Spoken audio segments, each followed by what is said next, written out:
Hey guys, how's it going? I'm PM Masher. And I'm Blacksmith. And we're here for our weekly dev stream. Yeah. So, how's it going in Dungeon Defenders 2 land? Lots of work on new passives and new skill spheres that I guess people get to see soon. Yeah, we have a bunch to show you guys today. So guys, we have a packed show today. Thank you for tuning in. I see Josh. Josh is out this week again, but he's on the stream. Josh, you should tweet to everyone and let them know to come into the stream because I think we forgot to do that.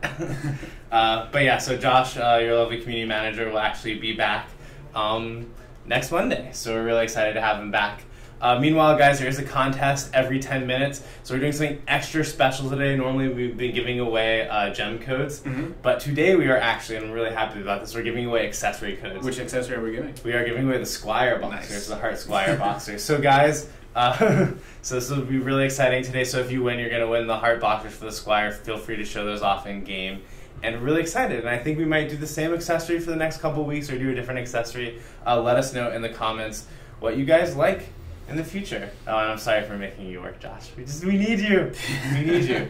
Guys, and then after the stream, the Casters Guild is doing their social tavern, and they're going to recap what we talked about here on the stream. They're going to give some commentary, and they have an extra special announcement, which is going to be really cool.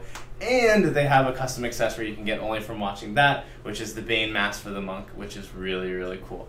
So, it'll be awesome. So where are we going to start today? I think... what are we starting with? Events? The events? Events. Okay, guys, cool. So if you check out our blog, you'll notice that we started this event series last weekend, but we didn't have a name for it yet.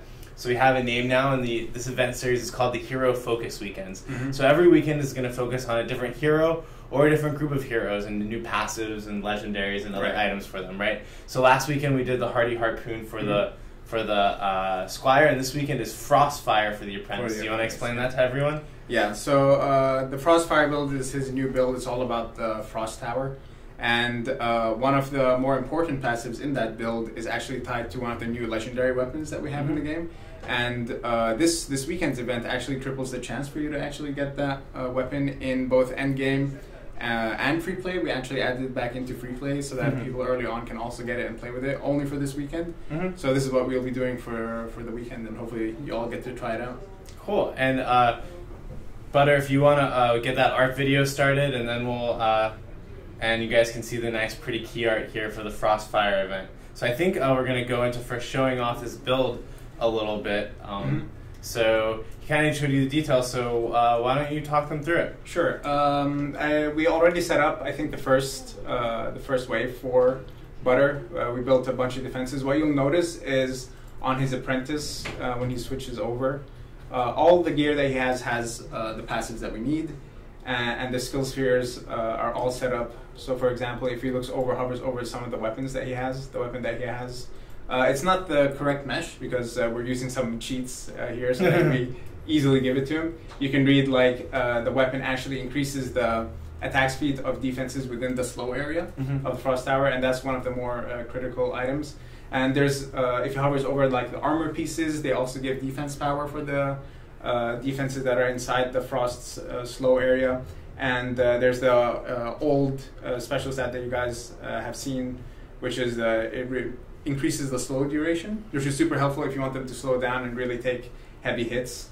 If he switches over to the skill sphere page, obviously what he needs most is defense power. So he has a lot of that in his smalls. He has the flamethrower equipped because it's this build is really good with attrition damage, and obviously the flamethrower is meant to be an attrition type build. Defense, and finally in his large he has the chance to freeze because that's super helpful, especially with shattering and increased range on the Frost Tower. So guys, I just want to caveat in here, this is just one of many ways to build the build. This is, it's not really a build. Builds are what you come up with, but this is like a combination of passives and items that we've chosen to show off, and I'm sure some of you are using different ones. Yeah. And there's a ton of different ways to do this stuff. There's going to be even more going in. What we usually do for these things is come up with a bunch of passives and a bunch of skill spheres that potentially can be combined in interesting ways with other defenses and other passives, and we kind of let loose and see what you guys come up with. So from there, once he starts walking around the map, you'll see there's a lot of like Frost Towers hidden in certain corners because they have such a long range, and they're going to be useful in a physical lane, in a magical lane, because they're basically going to buff whatever defense is within the range. And for his on his other hero, or for the magical lanes, he's still using the Hardy Harpoon Squire. Mm-hmm. So that's still up there, and it's getting buffed by the Frost Towers. So we're basically combining versions of all the passives that we added in over the last couple of hotfixes in order to do this. And what difficulty is this on? This is on Nightmare. Okay, cool. Nightmare 1. Cool, so let's see how he does in the first wave. You guys should be able to get a good look at here how the Frost Towers are kind of buffing everything in a unique setup. And their range is quite large, thanks to the 2 skill spheres that he has equipped. So let's see, we have a question here from Kritoposi, who says, hey guys, when we level a tune up to 50, we have a 35% bonus XP, but can this buff stack? Yes, it can stack. Obviously, if you have 3 heroes that are level 50, you'll get that buff 3 times. So it's worth doing over and over, and helps your extra heroes go a lot faster. Mm-hmm. And then we have a question from Flashbanger, who says, this build is a little broken. What do you have to say about that? What we're trying to do right now is get in at least 1 build per hero, and we're getting them in at a quicker pace than we usually would, because we want to kind of put them in the game, show them to everyone, get them in your hands quicker. There are some issues, like the Hardy Harpoon. If you remember when we launched it had its own issues. It was dealing friendly fire. Yeah, new feature. All towers deal friendly fire. Yeah. There's also an issue with the Frost Tower, where the stats on it are basically a little too high, especially because you can have multiple ones stacking. So it gets a little out of hand. We intend to fix that, but we're focusing more on getting first the Huntress's build, which we'll probably talk about later, and the Monk's build as well, and then we're going to go back and make sure they're well balanced and not crazy broken. Yeah, and so, there's just a bunch of different ways we can develop things. We say this over and over again. We have some announcements today about that stuff, which is really exciting, but we're definitely moving towards the phase where we're working every week to get stuff in and then fix it, after the fact, as opposed to spend months at a time working on something to get it in where it works pretty well. So we have another question from Icy the Ice, who says, I haven't played in a week or so. Were there any fixes to the Cannonball Uber Sphere? The Cannonball Uber Sphere, a lot of balance. A lot of balance updates have gone into it. It wasn't dealing a lot of AoE damage, and we fixed that. So that should be a little better now. We obviously intend to do a lot more for it in the future. Cool. So I think before Butter sets up again to try this for round 2, I actually want to let's go into that Huntress build really quick. I think this is a good time. So we're going to show you a sneak peek, and Blacksmith here is going to talk about the new Huntress build, which is coming into the game next week. Right. So the temporary name for her build is called Phoenix's Call, and it's all about the napalm balloon, as you guys will get to see very shortly. Yeah. What happens is, what you need to do is stack as much defense power this time and defense crit damage. Because what you'll be able to do is increase the crit chance for that specific tower to be around 60-70% maximum. And oh no. Well, we'll check this out for 1 second. You continue talking about that. So the key goal is to get the crit chance for the napalm balloon to be super high. So obviously it's going to crit for a lot, and you want basically defense crit damage, so that it deals even more damage. And the weapon part of the legendary, which you'll see hopefully in a second, is after you drop the balloon, 3 or 4 seconds after the napalm fades, a phoenix will emerge and deal a high amount of burst damage. It'll travel upwards and deal a bunch of damage to enemies, even air enemies if it goes through them. And the biggest goal here is to turn the napalm balloon into an attrition-based tower, which it already was, but then every once in a while it's going to deal a substantial amount of burst damage. And you can obviously see this combining really well with the Frostfire Apprentices build and things like that. Are they going to get to see it? Yeah, they're actually looking at it right now. Yeah, so what you see is the Huntress. That's not the actual legendary weapon, that's also a temp weapon. But once the balloon kind of drops, after a short period of time, a Phoenix will emerge and deal a substantial amount of damage. And the cool thing is, or I guess two cool things about the Phoenix is, one, the Phoenix can crit as well based on the crit chance of the Napalm Balloon. And if there's a Napalm Balloon right next to it, it'll actually pop the balloon and they could chain and daisy chain themselves. I'm sorry I'm calling it the Napalm Balloon. It's probably called the Blaze Balloon instead. Yeah. But internally we used to refer to it as the Napalm Balloon. Cool, so we'll let that loop one more time. But yeah, so that's really exciting. So that's the next build. That'll be in next week. And then the next weekend event will actually be for both the Huntress and the Monk. Yep. Which will be really exciting. So we can switch off the video now. Butter's gonna give it another go with the Frostfire Apprentice. But guys, remember this weekend, if you're on free play, you get double legendary drops, and if you're on free play or endgame, you have triple the chance to actually find the Frostfire Apprentice weapon that goes with it. So it's really exciting. Do you want to maybe explain a little bit about the weekend events and why we've chosen to do things on free play and endgame, and then maybe where we're taking that in the future? Right. We have a bunch of things planned for weekend events, and we're actually talking actively or trying to figure out what are some more exciting things that we can do around weekend events. The current goal, obviously, introducing these passives and skill spheres that kind of combine in interesting ways are a big new thing for us, and we want to get them into your hands sooner rather than later so that you can provide the awesome feedback that then we react to. So for the foreseeable future, we're going to focus a lot on that. Make sure you guys have a good chance to get these items and actually use them and give us the feedback. From then on, we'll be taking it from there. Endgame, eventually we're going to rebalance and take a look at Nightmare, especially when those skill spheres and passives start coming online properly. And maybe from that point on, we can start increasing legendary chance in endgame. But until we kind of get a handle on it, we didn't want to mess with endgame much. So most of the legendary buffs you'll see on free play. And we do have a couple questions here. So from Rad Gaming, what is the maximum Frostfire that is possible to get? Maximum Frostfire, I believe it's either between 25 and 30%. I believe. Yeah, I will get you guys that exact number. Then from Scratchinator, we have a question about what does TBA mean for the Monk on the weekend event. So TBA means to be announced. We don't have the name yet for the build, although I think we know what it is now, right? We have a good idea of what it might be. Yeah, so it's still in the inception phase for that particular build. Once we have the name, we'll update the weekend events with the name. Oh man, they want a throwback Squire Cannonball that bounces. Do we have physics in the game right now? We can make projectiles potentially bounce. It might be detrimental to our servers, but it could be possible. I know we used to have the Fireball Tower used to chain. Maybe it can be like boom, boom, boom, just hit back and forth or something. Bounce like a little bowling ball.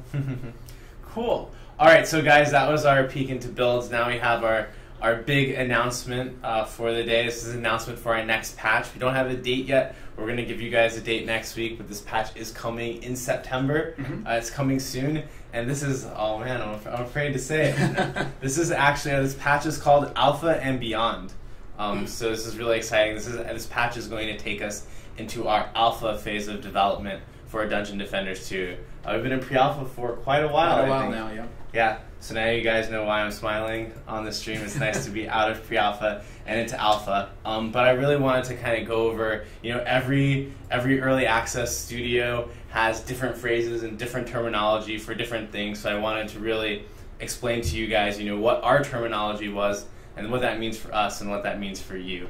And we're going to have a blog post going up about this later tonight as well. So pre-alpha, what does pre-alpha mean? Pre-alpha is basically our core development. That's really when we're initially doing features or redoing them. I mean, how many times did we redo the stats? We've redone a bunch of things already, yeah. Yeah, we've redone the stuff a lot. So, pre-alpha is really about the core systems of the game being worked on and stuff. Now we're at the point where, they may not be balanced properly, they may not be surfaced properly, there's a lot of different things that are wrong with them, but at the same time, the core features are, for all intents and purposes, functional. Yeah, they're functional, they're whole, they're going to be edited and stuff. So after this, we're moving on to alpha, and then that's the phase where we actually start balancing these things, we're tweaking them. You can already see this now. We're releasing content at a more steady pace instead of months apart. We're making builds every day. Not in alpha yet, this is the next patch. Still pre-alpha right now. So the next patch is going to take us to alpha, and we're going to be updating more frequently. We're aiming for once a week. We know we've been a lot right now. We're aiming for once a week for those updates. focusing on balancing and bug fixing, and continuing to work on features, because alpha is still about features. It's just we have the core, the most important features for the game complete. Then what's after alpha? So I figured that this would be a good time for us to really talk about the road of Dungeon Defenders 2 from now to free to play. So after alpha is open alpha. And so what we're going to be doing, because Dungeon Defenders 2 will be a free to play game, is that we want to make sure that during the alpha phase of development, we actually have, like a lot of games on Steam are doing now, we have an open alpha where we actually have free players coming into the game, playing it, and providing feedback. So we'll be doing that, and then we'll move from open alpha to open beta. What does that mean? Well, beta means, the core features are pretty much complete, and we're adding content. So that's when you'll probably start to see, now we're starting to add, like, core feature related content, like builds and items and those kind of things. In beta, you'll start to see us adding stuff like maps and bosses and those bigger things that now that really the core of the game is complete, we can focus on, that big content that's really exciting. We have 2 bosses on our on our burn down list that we keep looking at that we're like, when are we going to get to them? And that's where we're going to be there. So people are asking about story mode, and that is an announcement for next week, although we do have a little sneak peek into some of that stuff today. So then we'll be in open beta, and then after open beta we'll be released. What is released? Well, released means that we've considered the game content complete. We have all the features and we have the content in. Of course, it's a free-to-play game, so we'll be working on new content and new features and even more of all of that stuff as we continue forward. So that's the plan, guys. We're going to get you kind of a little outline of that in the future tonight, which will be really exciting. And cool, right? Yeah, That's good. So a few more things about that. So PS4, we know we're getting a lot of questions about that. So PlayStation 4 version is going to follow a similar path to the PC version, but lag behind. So for example, we may be, in open alpha on PC, but still be in closed alpha on PlayStation. It's going to be about a milestone or so behind the PC version of the game once it releases, which we do not have a release date yet, but when we do, we will let you guys know. In addition to that, open alpha, we will have a statement that says there are no wipes after this point. Now, we may have to do balance changes, we may have to fix an item, as they often have to do in games, but it will be the point where we're not going to do wipe. We'll be able to say with confidence at that point that we don't have to, completely blast or destroy a system in order to wipe it. So cool. And I finished that sentence just in time to remind you guys today is not gems, it is Squire Boxer accessories. So if you guys want the heart-shaped Squire Boxers, then please type in hashtag DD2 into the chat. Cool. All right, so we'll have the key art for you next week, but I think, what? Oh, do we want to? Yeah, okay, we'll jump into that really quick. Okay, so there's a ton of stuff coming in this next patch, Alpha and beyond. We usually do our patch teases where we kind of show you some stuff from it, so we brought some stuff for you guys today. So the first thing is going to be a video of what is probably my favorite skin in the game. And we're just going to let this loop a bunch because I just love looking at it. And better than Shinobi? I like it better than Shinobi, but that's going to be a matter of personal taste. It's a really fantastic skin. But yeah, we're gonna wait a long time on this one as the video's up so we can see what you guys are saying and go back and forth. I'm really proud on just everyone who worked on this skin. So this skin is a 1200 skin. Whoa. So this skin is a 1200 skin, like the Shinobi monk. It's really, really cool. It has tons of custom animations. If we go through it all, and John will actually move his mouse away from the bar at the bottom for a second so you can see the whole thing. Sweet. Okay, so you can see here has custom jump animation. It's actually called the Steampunctress. So we have a custom jump animation to it, which is a little rocket boosters on her feet, boost her up in the air. We have a custom heel animation, which you'll see in a second, where she's kind of checking out her steampunk gear and looking at her watch and flicking it around. We have a custom spawn-in animation where she's kind of she's like Iron Man when he kind of lands, and I should have just looped that thing over and over again because it's so cool. So yeah, this will be the equivalent of our Shinobi skin for the Huntress, and it will be a 1200 skin. So we're really, really excited about that.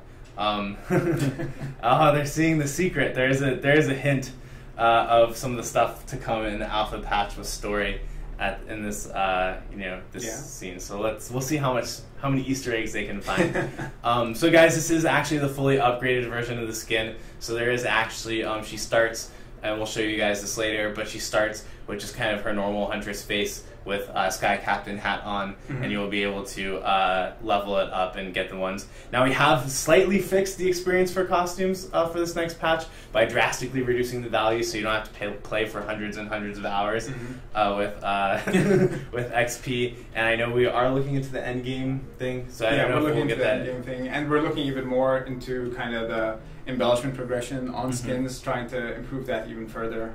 So there's still a couple of things that we want to do there. So take a while. Congrats Slayer Bambi for winning the Squire Boxers. I hope you enjoy them. And let's just relish the skin for a minute. Also relish Alex's awesome job at picking a pet that color matched the skin perfectly. I looked at that and I was like, you picked the perfect pet for this. Yeah, Scratchinator, there will be no more 7 million XP for costumes. We are definitely going to be reducing that. I think we do have a question on here about additional accessories for skins. That's just something we do sometimes and sometimes we don't do. We actually kind of make skins where we, make a whole, we like have the initial skin concept and then we concept a bunch of different accessories for it, and then we have rules about how many accessories each skin is going to get based on its price. Sometimes we think an accessory is cool enough where we put it off, and the way the system works is like, an 800 skin might come with 3 upgradable accessories, an 800 skin comes with 2 upgradable accessories, a 400 skin comes with 1 upgradable accessory, a 1200 skin comes with 3 upgradable accessories, and then if you want to basically make that skin the next tier, you just have to pay the extra amount to get it up there. So for example, the Farmer Apprentice Squire, he's a 400 skin, and you can change out his torso. If he was an 800 skin, he would also have the kind of old man head. So it's like if you want the 800 version of him, you can get the old man head. If you only want the 400 version of him, then you can get the version of him that's on the shop. So it's just an interesting way we're playing with, and it's obviously going to evolve into the future based on what you guys like. So how many Easter eggs did you guys notice on this version of the map that you saw? I want to see if anyone can get this. Is this the first time they? This is the first time they're seeing it. They don't know what it is. So the Alpha and Beyond will focus around getting some more story into the game. We're going to make some exciting announcements about that. And this sneak peek of this map is a little bit of info for this. So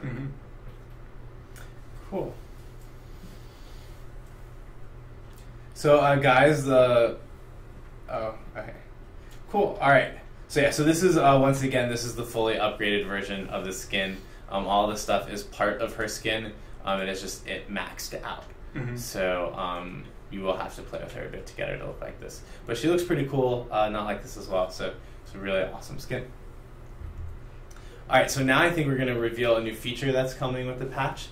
You talk about this one. This is the daily bonuses. Oh, the daily bonuses, yeah. Yeah. So wait. Let's get the image up. So this is the first new feature we are unveiling for Alpha and Beyond. It's not a very large one, but we're quite excited about it. Let's talk about it. So one of the problems that we noticed, and you guys have been telling us a lot about it on the forums, is you kind of find the most efficient way to play DD2 and you keep playing it, which usually involved, I think early on, once we released MS16, it was Betsy on easy. You guys would just play Betsy on easy for a while because there was an XP bug on it, and then you'd graduate to another map and play it over and over and over. And the way this system is going to work, every day you're going to get one of 5 tokens, and depending on which bucket you're in, if you're in free play or if you're in endgame, it'll be a different boost. But for example, in free play, you'll get to play a map and get a certain amount of XP boost on it, and it'll be a substantial amount. But the very last one, you see in the bottom right there, you see like a couple blue little arrows pointing upwards. The last one is a much larger boost. So the goal is you come in, you pick like 5 maps that you really want to play on, you use up these tokens and you get a substantial experience boost before you go back to doing what you were doing before. The way it will work for endgame is going to actually boost the rewards that you're getting from endgame chests. Same system, same story. You're going to get a bunch of tokens. If you're, for example, you have your level 50s, you're not really interested in leveling up, but you know your primary motivation is loot. You're going to be using these tokens to increase your chance of getting cool items from endgame chests.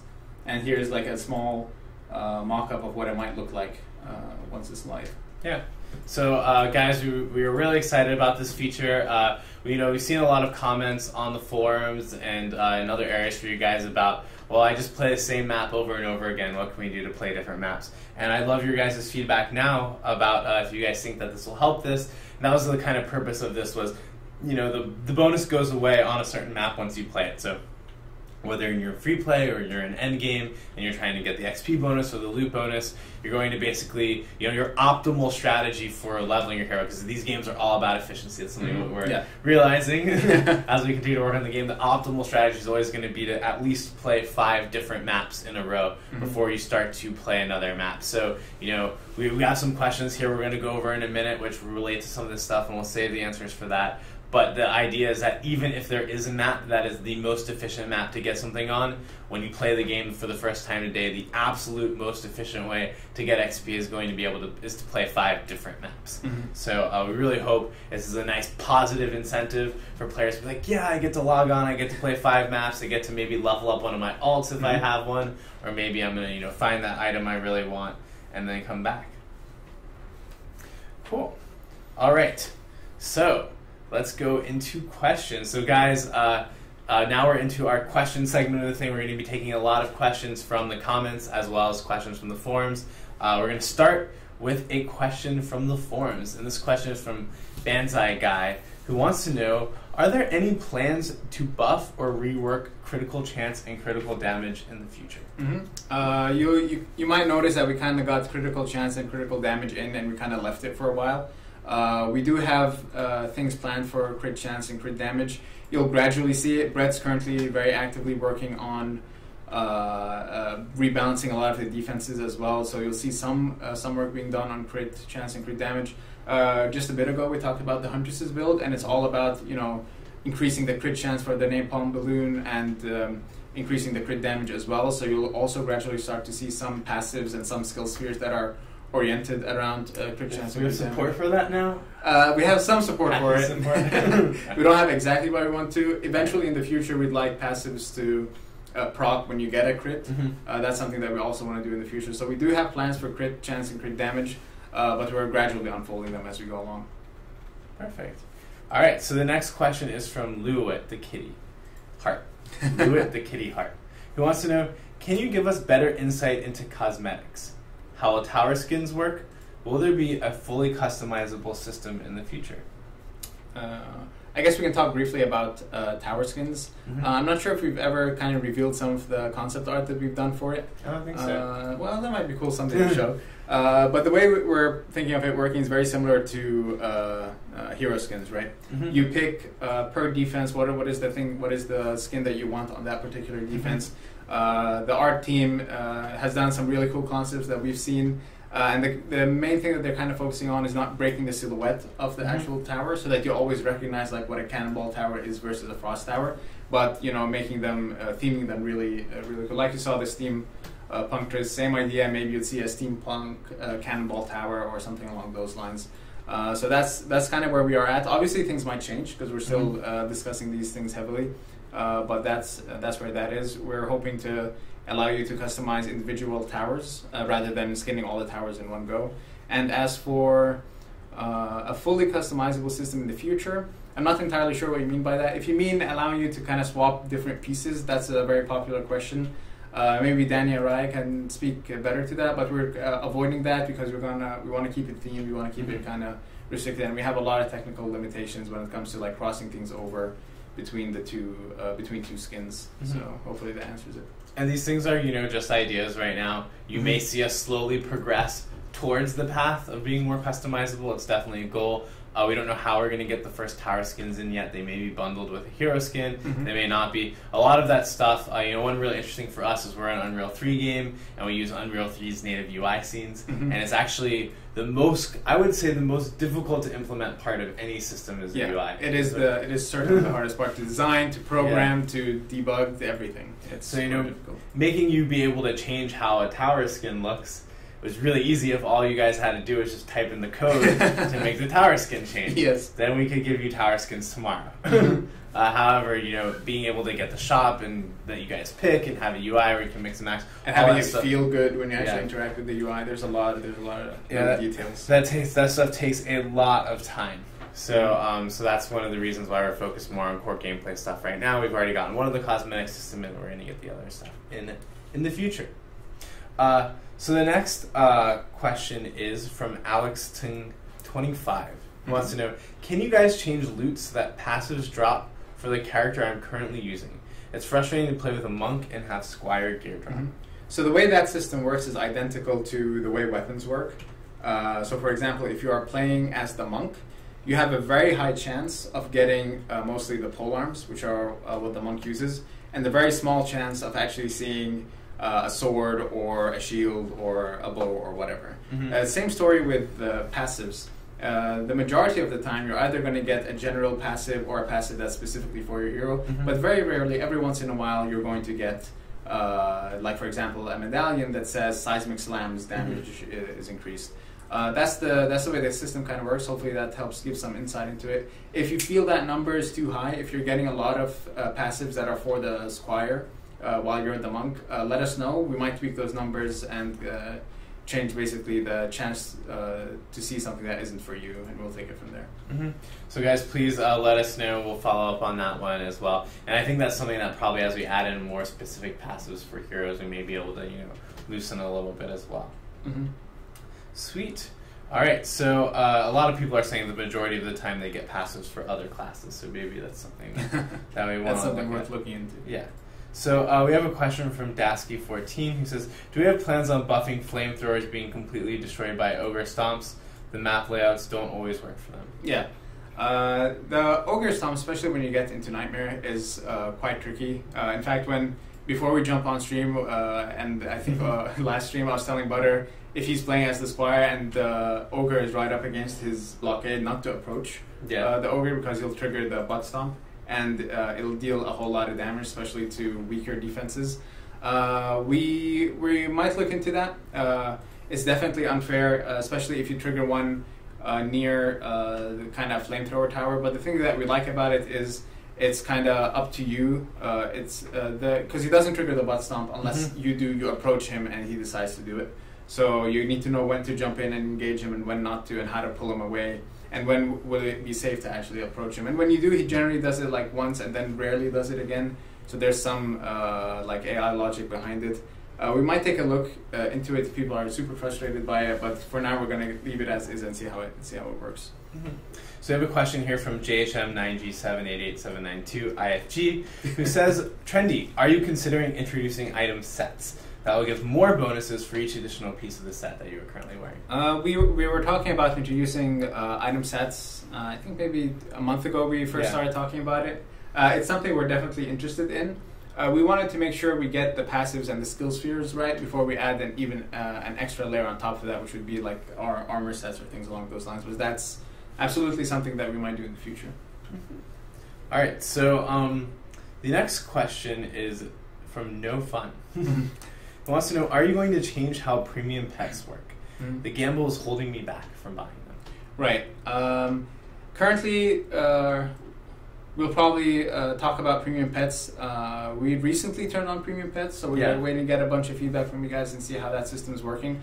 To give some insight into why we did it that way, if you buy a premium pet, it's kind of a very difficult dilemma for us, because if you spend money and you get a premium pet and it's like a legendary tier premium pet, you're technically buying power, which is something we're against. And we didn't want to do. But on the other hand, if you spent money and you bought a premium pet and it's not a legendary, then a legendary pet that you earned, you're not getting to use that super cool pet that you spent money on. So what we decided to do instead is have this sort of gambling system to keep it a little more fair. That way you have a chance to see a legendary pet most times, and you have a chance to see, not a legendary pet. But like I said earlier, we're gonna watch and see what you guys think of the system, and then take it from there. Yep. And that was also one of the real catch 22s of developing the system, was that we're very conscious of being pay to win, and so this was kind of one of our ideas on how to get around it and still make pets and not pet costumes, which would be a different thing than we putting a hat on a pet, not changing your pet to be a Pikachu. So that's the system's in now. We want your feedback. I think that what we've talked about internally a little bit is a possible trade-up system. Yeah, a possible trade-up system. Also potentially far in the future, the prospect of maybe trading with your friends or things along like that. So there are some things we're talking about internally. Cool. All right. So this is a question from Katar from the comments, who says, please, please, please, in all caps, just make it so that rather than hashing a premium egg, we upgrade a pet we already have and know the rarity of into a premium pet, so we already know what we're getting. So once again, that's kind of what we talked about, where that would be, transforming the pet. It may be something that we look into in the future, but right now we're more interested in, making it so that there's a way to take your Pikachu that is maybe powerful and somehow turn it into a legendary Pikachu. Right. And then that would apply to all pets across the board if we did it. So that's definitely something that we are looking at. Oh, so guys are starting to pay attention to the dragon pet that Rusty is drawing in the corner. This one's really, really cool. He just got inspired all of a sudden and started to do all these cool dragons. So I'm glad we can show this one to you guys. But I was like, which one is it? I haven't seen it. I don't think I've seen it even. Okay, so the next question is from Sweet Warlock, who says, do you have any plans to change or rework Horde Waves in Onslaught mode? Change... we know that the Horde waves are a good bit of fun. When we play tested it the first time internally, we loved it. It was probably one of the cooler moments or cooler play tests because so many people were talking about it. We do know that there are some technical issues with it, especially things can get out of hand. Over the weekend, someone from the community was messaging me on Steam and telling me, he showed me a video where the ogres were kind of walking over his blockades. He was asking me why that was happening. They're back. Yeah, when there are too many enemies on screen, things start getting crazy. So we want to look into that, make sure it's still functional, still fair, and kind of tweak it. But we do recognize that the Horde Waves are a good bit of fun, a good bit of challenge if you're into that sort of thing. So we want to make sure they're functional, they don't break the game, and we kind of keep them in there. Cool. So we have another question about pets that I think we can clarify further. This one's from Reister66. He says, why can't each pet just have a set rarity that doesn't affect its strength and just shows you how rare it is? We were there at one point in time, right? Yeah. The pet system is probably one of the systems that has changed drastically in design, and we've iterated on it so much. And that's because pets serve a dual purpose. They are an aesthetic thing that you guys, really. I like Pikachu. He likes Charmander. We do that thing. Oh man, get into it. Squirtle. That's actually right. Squirtle. Totally call it. I cried when my sister pulled a Charizard out of a Pokemon pack once and got her to give it to me. That's my good. parents were so mad they gave me it back. The way it actually works, though, on the other hand, is there's the mechanical side to pets, right? They have stats, they have attacks, they have abilities. So, melding the two together is very tricky and very difficult, especially when we are very stubborn about making sure that you don't get, pay to win and things along those lines. If, for example, we said, all right, this is a premium pet, he's of this fixed tier. Imagine what will happen if you get a legendary pet that is stats more powerful, but it doesn't look the way you want to. You're forced to take the pet. I'm forced to take Charizard, where actually I want to use Pikachu and things like that. So there's a huge problem set that we're trying to solve with pets, and we'll take it from there. When DeBur says that Butter can't win because he likes Squirtle. Oh, you hush about Squirtle right now. You hush. All right, so we have a couple questions from different people about wipes. So I just want to go over this stuff really quickly. So any redemption code you get from before the last wipe, or if we do another one until we hit open alpha, you will get it back. So literally, if you redeem the Bane Mask or you redeem the Boxers, all you have to do is go to your forge, or go to the mailbox, if there is a wipe, and you'll have it back there. Same thing would happen if your profile got destroyed for some reason. Let's say let's say there was an earthquake where all of our Amazon servers were, and we only had our backup files for services. You would still get Actually, in that case, I don't know. That would be catastrophic for everyone. That would be quite catastrophic. But if your profile's ever deleted for some reason, your rewards will be back. Right. Will be back in your mailbox. So that is the answer to that question. And I cannot remember what the other question was about wipes. But if you guys ask it again, I'll try to get to it. All right. So now we have a question here from the Real Atlas, who says, do you plan on making it easier to find games with other people? Because it seems very random whether you're thrown into an empty game or not. Something we're looking into, because we know about that problem, and something that we're thinking about. This is also still kind of very heavily in the works, so again, don't hold it against us, but something like, if you click on a map, we tell you how many people are playing a certain map under a certain difficulty, so that you kind of know where the groups of people are, so that before you even press play, you have that expectation of, oh, there aren't a lot of people playing here, but there's a bunch playing over there, maybe I want to go join them, or maybe I do want to play alone and start a session that way. So there are some things that we're thinking of adding and doing. Hopefully you'll see them in the future. The Talking Companion Cube brings up a good point that I did not think about, but you may have thought about. Do some balance changes. This is a subplot of his comment. He says, the glowing shaft of light that highlight loots becomes a problem in Onslaught. You can't see anything in like a 20-yard radius at some part. Are you guys going to fix this? Yes. We're probably going to look into that, especially when we do events and when, because legendaries are supposed to be these rare things that you see maybe one or two off and you're super excited about them. But then when you're playing Onslaught, then maybe if you leave them on the map for a while and they start to build up, which compounds with if we do a weekend event and there's even like a 3 times the chance to see a legendary, it gets even worse. We don't want to mess with the feedback for legendaries because we like it. It's a cool feeling, but until then, we're going to look at the problem of multiple legendaries on the map and see what we can do about it. Maybe, I don't know. We'll have to see specifically for Onslaught because the loot can really pile up there. Yeah.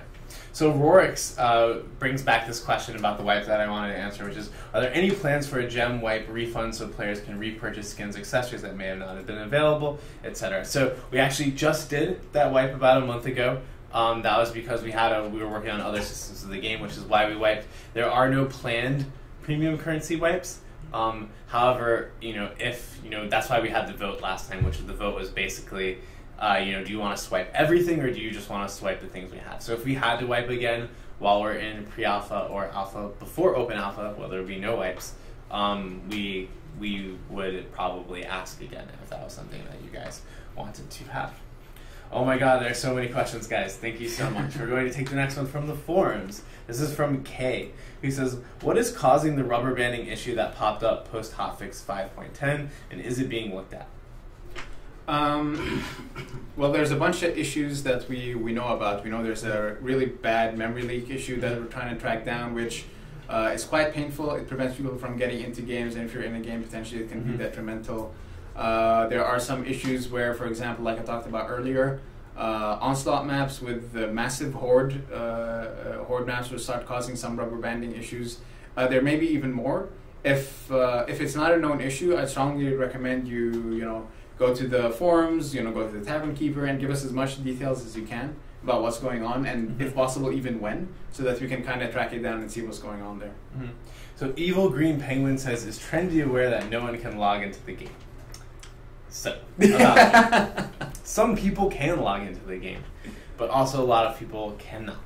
What is this? Is this something Brad actually mentioned in a blog post, I think on our hotfix 5.16 notes, so you can look there if you like, but I'll reiterate it here. So basically there's a memory leak in the server version of the game. Yep.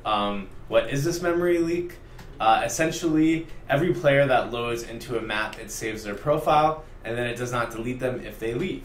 So when you have a lot of people going back and forth into a map, basically the profiles stack up, memory gets larger and larger and larger, and then a server cannot play the game anymore. Yeah. You can imagine in social taverns, this becomes a huge problem. Exactly. And then the problem is that basically you can still join that server even though it is not working.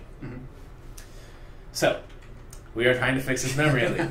As soon as it is fixed, we will get the fix live. We thought we had a fix yesterday that was going to go live midday. Unfortunately, we didn't. They're still working on it today. they'll be working on it throughout the weekend. Hopefully early next week we'll be able to get a fix up, or at least some kind of thing that'll mitigate it. So I really apologize for all of you that get a server that's broken. We do shut them down when we realize one is broken. So please, if you just wait maybe a couple of minutes, you'll be able to join in and get it again. All right.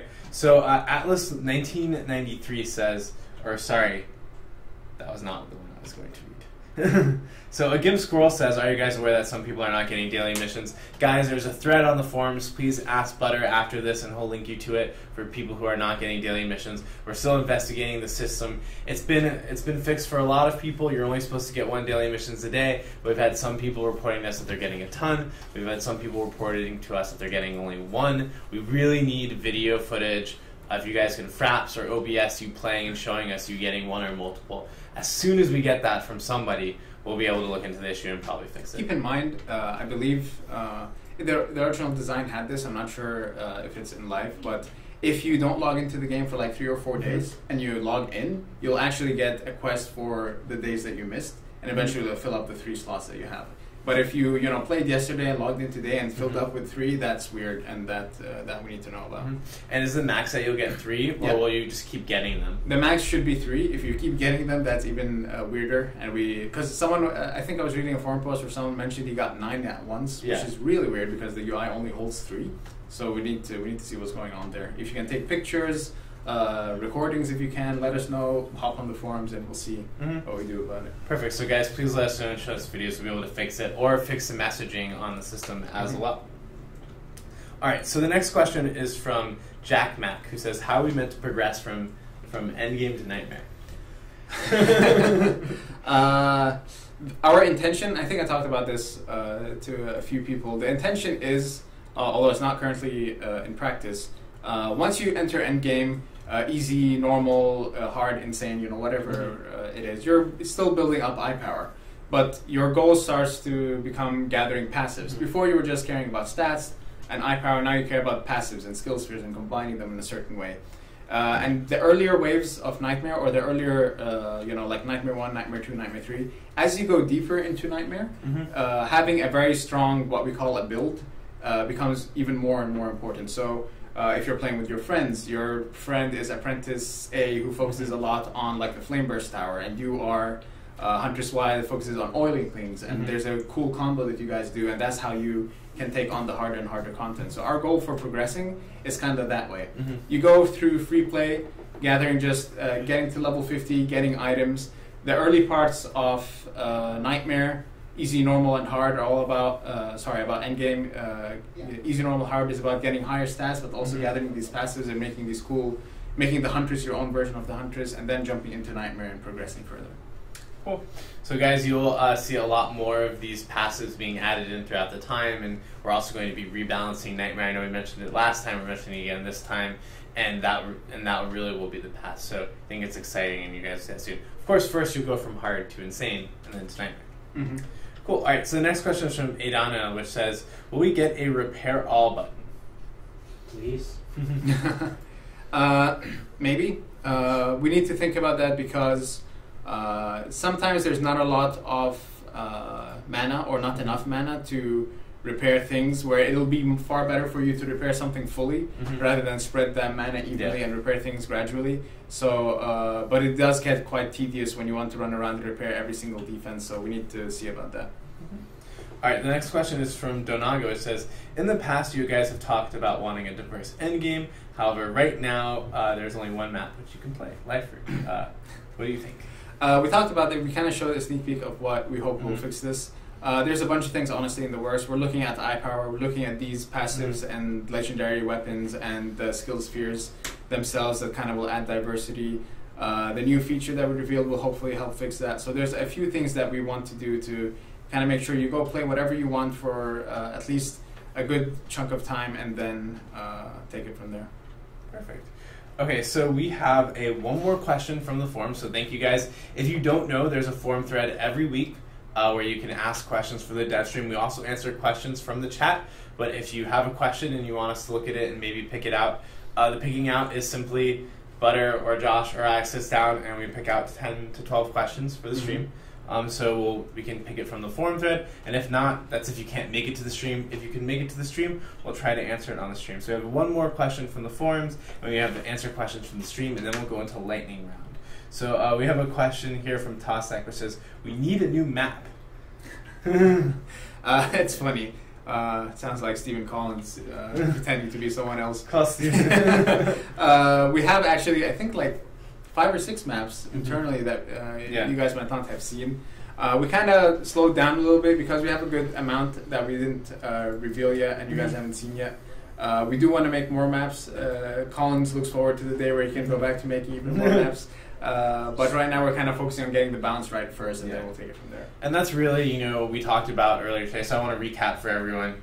Or actually, let's answer one more question first from the comments. This is one I've seen a lot. The passive empower stat for the monk is broken. Are we going to fix it? Yes. Okay, cool. All right, so it's a teaser for lightning round.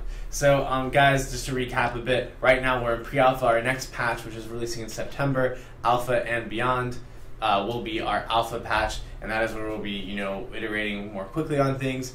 And we do have content released, but what we really find important in pre-alpha and alpha and open alpha is getting the features right, getting the game right, getting the balance right, finishing the features and doing all those things. And then we have content saved up, but that's really for, we'll try to get some of it out in alpha or open alpha, but when we're in beta, that's when we're like, okay, these systems are good, people are having fun playing with them, there's a lot of diversity and all these kind of things, and that's when we can be like, all right, cool, now let's take our backlog of maps and actually finish them up, because it's the same people who are making a new map that is balancing nightmare mode. So unfortunately, you can't really get both. So that's why we're focusing on these things first, and then the maps come in over. All right. So the last question on the forums. This is one says that they never get anything in endgame chess. Is there anything we're gonna do to fix that? We talked a little bit about that with the kind of new feature reveal that we showed.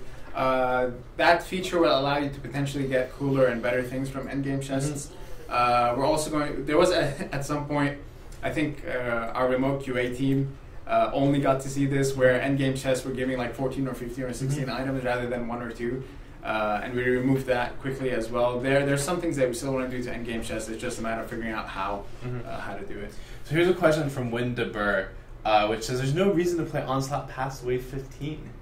Are we going to do anything about that? Yes, we'll look into it. I believe 15 is the wave where the cool things start to appear. Maybe, if there's a golden egg starts to appear from 15 onwards, so you see 15, 16, 17, 18, things like that. So potentially, yes. I know I've seen a lot of comments about maybe ratcheting up eye power or something else as you can. We did do some changes on that. Bickle was working on that quite a bit to kind of change the way eye power is distributed over Onslaught, so that we kind of increase that as you go along. So you might see some minor changes there sooner rather than later. Cool. All right, so for the last, and yes, guys, Wave 25 does also give you a golden egg. Man, I remember we were just going to set it to Wave 30, but they were like, no one will get there. No one will get golden eggs. Right. So Wave 15 and Wave 25. I think it appears every 10 levels. All right, so with this, we're going to switch the video back to the Steampunctress so you guys can see. For you guys that didn't know, Alpha and Beyond patch is coming out in September. It has a bunch of new stuff, a lot of story stuff, which we're going to talk about next week, so stay tuned for those exciting reveals. It also has this awesome costume, which is going to play on loop right now for you, called the Steampunctress, which will be her 1200 skin, so similar to the Shinobi Ninja one. And with that, let us quickly go over the lightning round. So we only have 5 questions, or no, we have 7 questions here. Ready? Will pets ever be useful damage-wise? Yes. Is there a chicken pen in the works? Yes. I want to. That's true. That is there yes. Is, yes. Okay, cool. Is training something you plan on making a part of DD2? Yep. Will you get rid of the AFK timer for private games? No. Good. Not sure if this has been asked yet, but I haven't had an update on the PS4 version. We'll be getting an update soon. Yes. Jed Hakuru, will we see an increase in the number of passive builds released per week? No. Yes, that was right. I quite just fast reaction. No. These actually do take a lot of time to make. Yes. All right, and then the last question, will there eventually be a way to automatically rot your eggs without waiting? Eventually, yes. Cool. All right, guys, thanks. Let's stare at this beautiful skin for a minute. Just to recap everything from the stream, Josh will be back next Monday, so I and Ice will be back. I know he's lounging on his couch and sitting back and watching the stream, and he's going to critique us afterwards, but that's excellent. Additionally, this weekend's event is the Frostfire weekend. So the new build we added in this week was the Frostfire Apprentice. Mm-hmm. Basically, it's a bunch of passives which make your frost towers buff other towers within the radius that they hit. So you can make your own build from this. You can combine and mix your different skill trees and stuff. We'd love to see what you guys come out on the forums. Yes, this is a little OP, so enjoy it this weekend while you get to the forum for it a ton. Now, we're actually going to have these events every weekend for the next couple of weekends. So next weekend is actually the Huntress and the Monk. So that would be really exciting. And we did preview the Huntress build for you guys earlier in the stream. So we want to recap that really quick? Sure. It's all about the Napalm Balloon. You increase its crit Blaze chance. Balloon. Damn All it. right. The Blaze Balloon. You increase its crit chance substantially, and 3 seconds after it drops, a Phoenix emerges and does a huge amount of damage to enemies, even air enemies, because it travels all the way up. So it was pretty cool. You can see it over there on screen. And then we went into our big reveal, which is that our next patch is coming out in September. It is the Alpha and Beyond patch. It is when we were switching from Pre-Alpha to Alpha. We went over quickly, and I'll go over even faster right now what each meant. Pre-Alpha is really development of core features. Alpha is development of features and fixing of the core features. Open Alpha is when the same stuff is happening, but everyone can get in for free.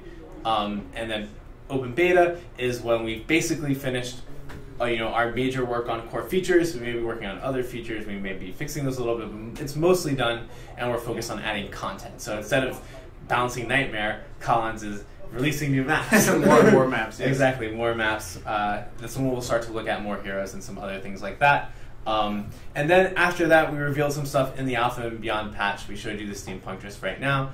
And we showed you the daily bonuses if we want to pull that up one last time. This is a new feature that's going into the game with the next patch that is meant to incentivize playing multiple maps per day instead of playing Life Route over and over and over and over. There's actually other fixes going into not make you want to play Life Route over and over and over, but we thought that this would be a really nice thing on top of that because we know that there's